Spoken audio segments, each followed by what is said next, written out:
ઓ ભાઈ દાડમ લાવવા લાગો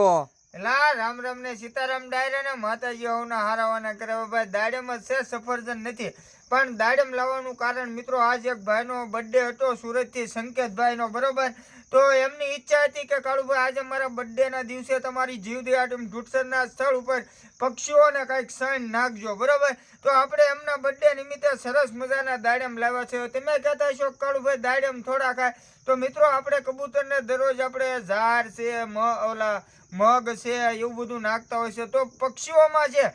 સકલી છે બુલબુલ છે ખિસકોલી છે એના માટે આપણે કંઈક અલગ વ્યવસ્થા કરવી હોય બરોબર તો આપણે સરસ મજાના દાડમ છે એને બધાને ફોલીને આપણે અહીંયા જેટલી ટ્રે છે એમાં આપણે સણ નાખી દેવાના છે દાડમના દાણા ફોલીને એટલે ખિસકોલી ખાઈ શકે અને બીજા પક્ષીઓ પણ ખાઈ શકે તો કદાચ હવે અત્યારે અમે આ કામ પૂરું કરી બધી ટ્રેમાં નાખી દઈશું વિડીયો માં કદાચ પક્ષી ખાતા હોય એવો વિડીયો અમે નહીં બતાવી શકીએ કારણ કે અમારી આગળ જે કામ હોય ઘરનું એ આપણે દિવસે ન્યા હોવી રાતે અહીંયા હોવી તો ભાઈ તમને જીવદયા ટીમ ઢૂંઢસર વતી દિલથી આભાર કારણ કે પોતાના જન્મદિવસના દિવસે જો આવા અબોલ પક્ષીઓને સારું ખવડાવતા હોય તો માતાજી અમને અઢળક આપે અને ખૂબ એમનું લાંબુ આયુષ્ય રાખે અને આ વિડીયો ખાસ સુરત